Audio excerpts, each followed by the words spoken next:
Now turn to Section 1. Section 1. Listen to the telephone conversation between a student and the owner of a paragliding school. Now you have some time to read questions 1 to 7.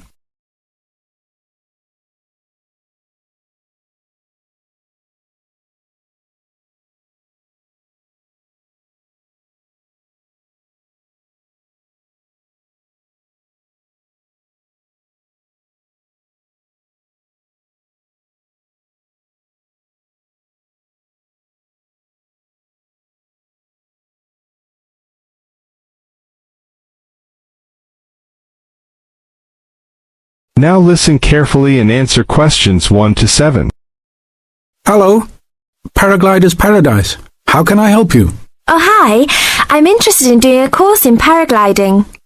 Which course are you interested in? Well, I'm not sure. What's available? We've got the introductory course, which lasts for 2 days. Okay. Or there's a 4-day beginner's course.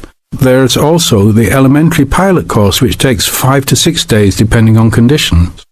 We might try the beginner's course. What sort of prices are we looking at? The introductory is $190. The beginner's course, which is what you'd probably be looking at, is $320. No, sorry, $330. It's just gone up. And the pilot course is $430. Right. And you also have to become a member of our club so that you're insured. That'll cost you $12 a day. Everyone has to take out insurance, you see. Does that cover me if I break a leg? No, I'm afraid not. It's only third party and covers you against damage to other people or their belongings, but not theft or injury. You would need to take out your own personal accident insurance. I see. And what's the best way to get to your place? By public transport, or could we come by bike? We're pretty keen cyclists. It's difficult by public transport, although there is a bus from Newcastle. Most people get here by car, though, because we're a little off the beaten track. But you could ride here, okay? I'll send you a map. Just let me take down a few details. What's your name? Maria Gentle. And your address, Maria? Well, I'm a student staying with the family in Newcastle. So it's care of... Care of Mr. and Mrs. MacDonald. Like the hamburgers? Yes, exactly. MacDonald. The post office box address is probably best. It's P.O. Box 2492, Newcastle. Is there a fax number there? Because I could fax you the information. Yes, actually there is. It's 0249. That is for Newcastle. And then 760412. Okay. Now, if you decide to do one of our courses, you'll need to book in advance and to pay when you book. How would you be paying? By credit card, if that's okay. Do you take Visa? Yes, fine. We take all major cards, including Visa, Master, and American Express. Okay then. Thanks very much. Now you have some time to read questions 8 to 10.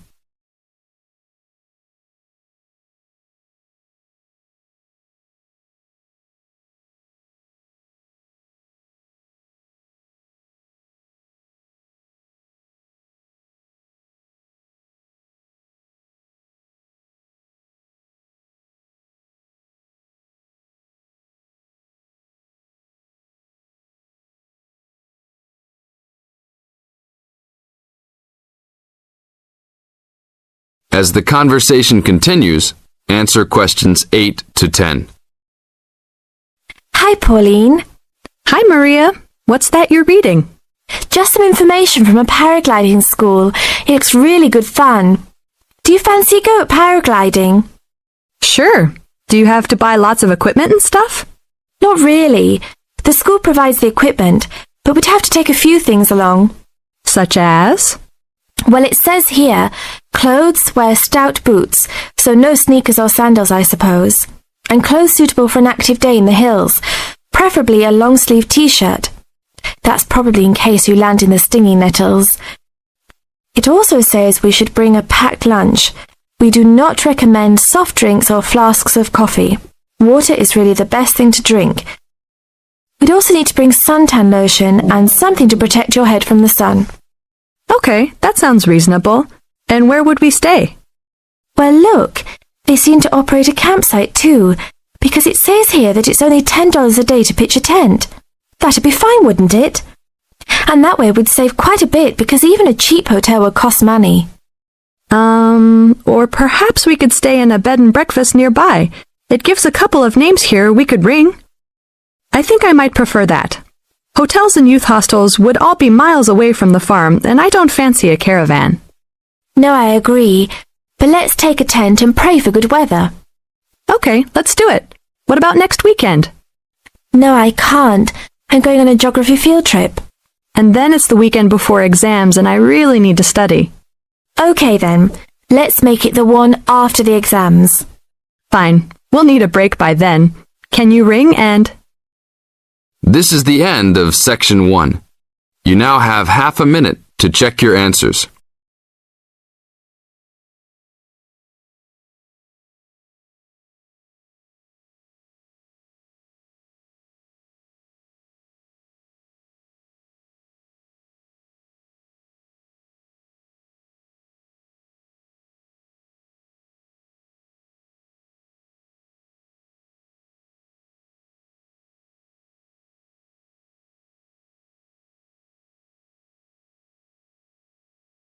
Now turn to Section 2. Section 2. You are going to hear a talk given by Dr. Wallace. Now you have some time to look at questions 11 to 15.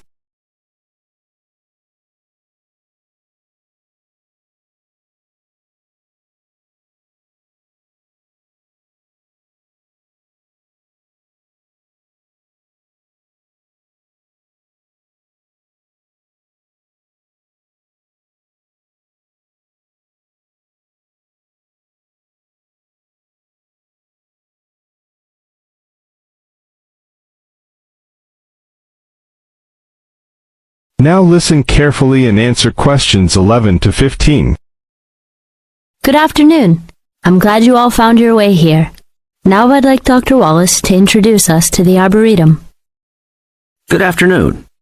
Although at first glance the Arboretum may look like a park, it is a research and teaching facility that also provides a place for people to develop a positive relationship with nature.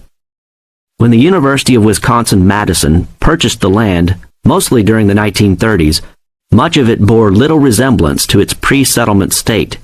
Instead, it had been turned into cultivated fields and pastures that had fallen into disuse. The university's Arboretum Committee decided early on to try to bring back the plants and animals that had lived on the land before its development.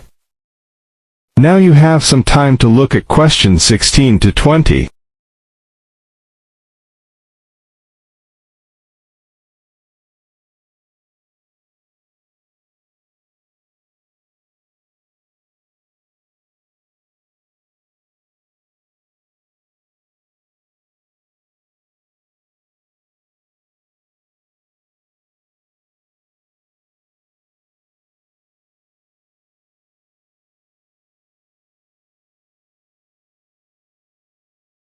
Now listen carefully and answer questions 16 to 20. Though they may not have anticipated it at the time, the committee's foresight resulted in the Arboretum's ongoing status as a pioneer in the restoration and management of ecological communities. In focusing on the re-establishment of historic landscapes, particularly those that predated large-scale human settlement, they introduced a whole new concept in ecology, ecological restoration, the process of returning an ecosystem or piece of landscape to a previous, usually more natural condition. Madison was a fast-growing city in the 1920s. Fortunately, some leading citizens recognized the need to preserve open space for Madison's residents. Most of the Arboretum's current holdings came from purchases these civic leaders made during the Great Depression. In addition to inexpensive land, the Depression brought a ready supply of hands to work it. Between 1935 and 1941, crews from the Civilian Conservation Corps were stationed at the Arboretum and provided most of the labor needed to begin establishing ecological communities within the Arboretum. Efforts to restore or create historic ecological communities have continued over the years, with the result that the Arboretum's collection of restored ecosystems is not only the oldest, but also the most extensive such collection.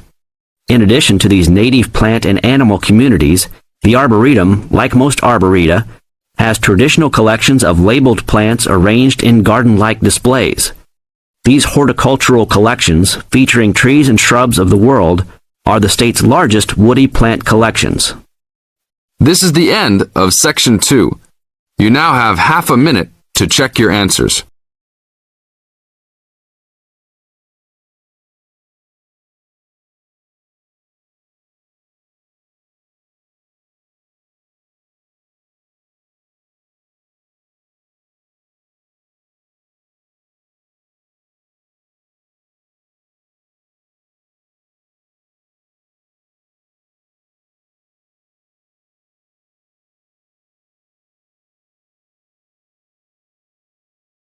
Now turn to Section 3.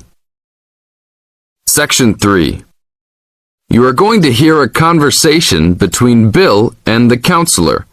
You now have some time to look at questions 21 to 25.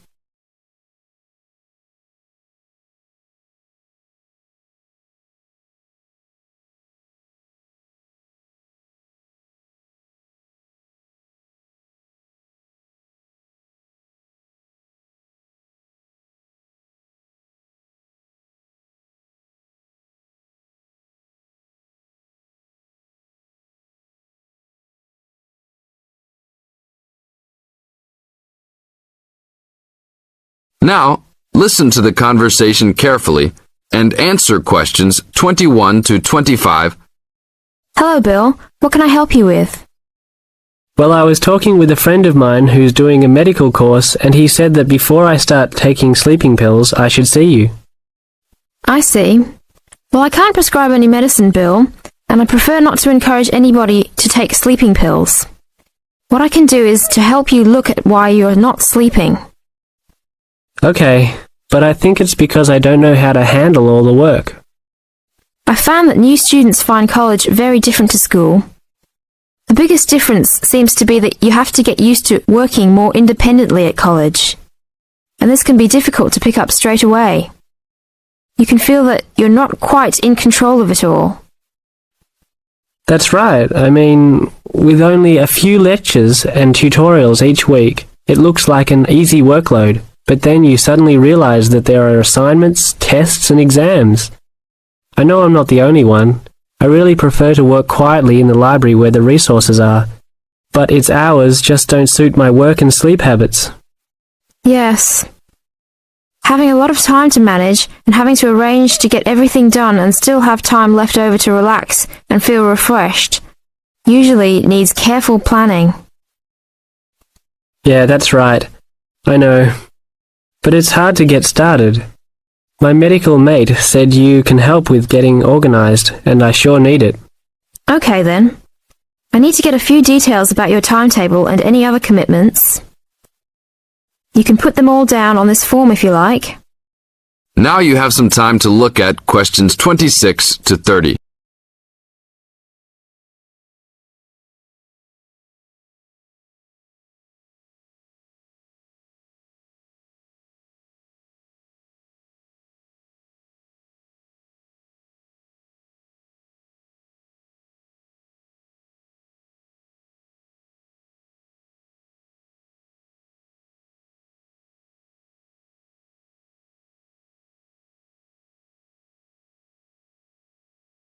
Listen to the second part of the conversation and answer questions 26 to 30.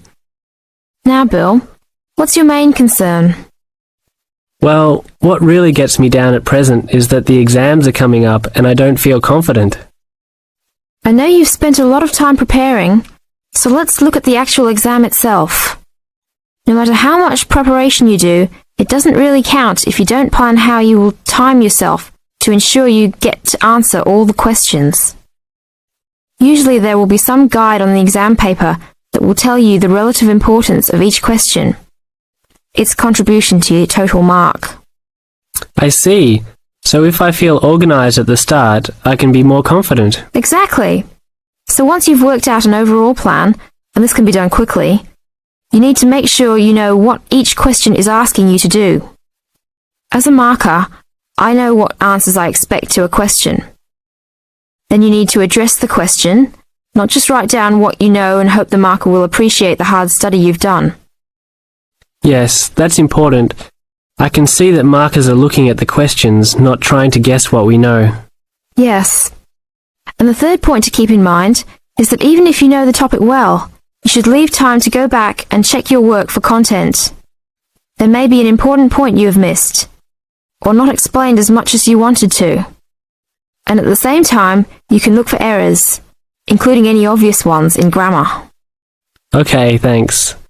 It's really simple in many ways, isn't it? This is the end of Section 3. You now have half a minute to check your answers.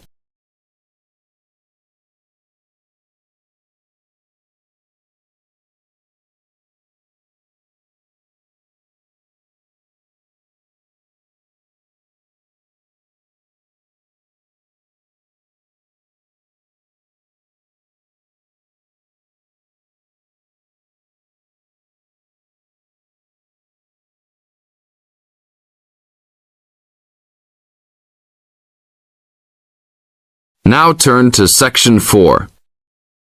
Section 4. You are going to hear a talk given by Jim Allen. He is going to share some of his findings of his research. Now you have some time to look at questions 31 to 40.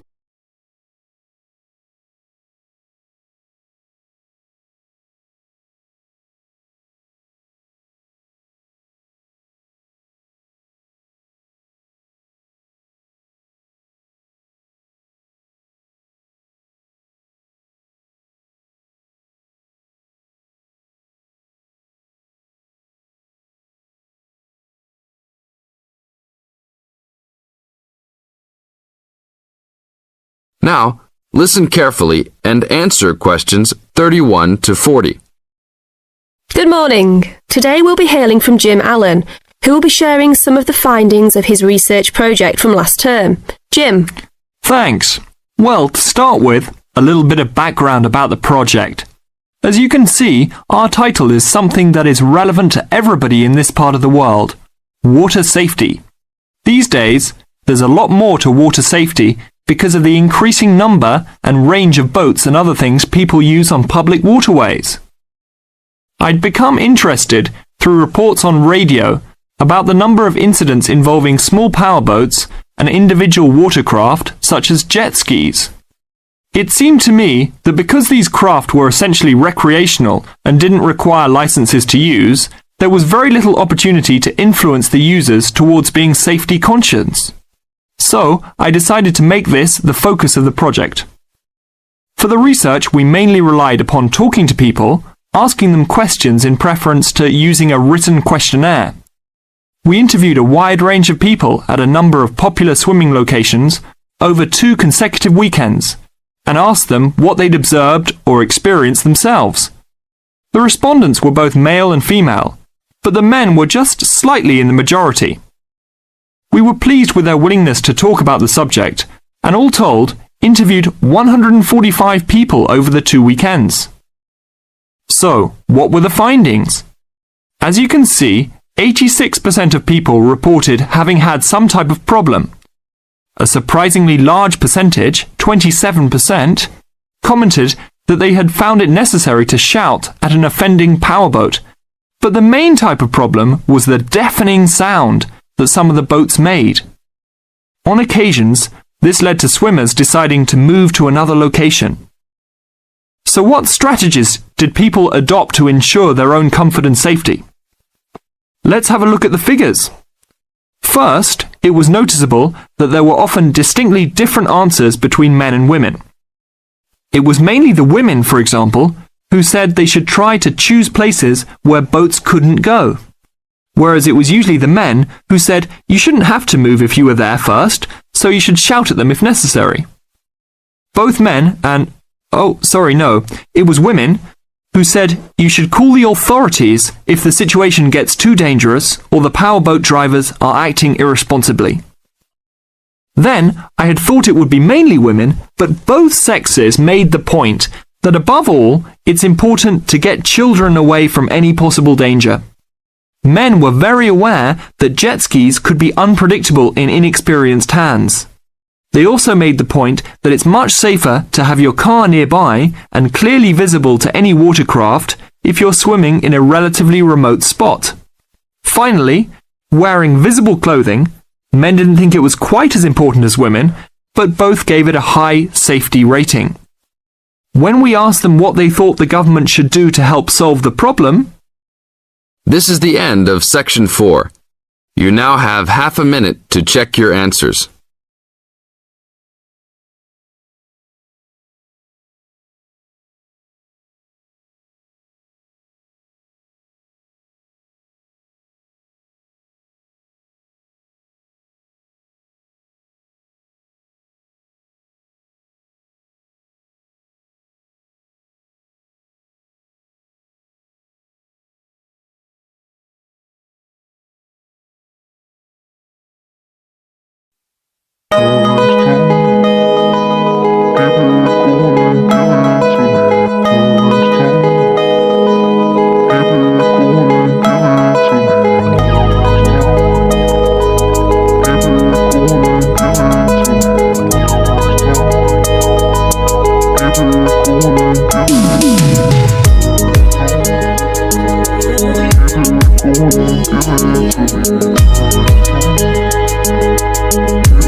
Give it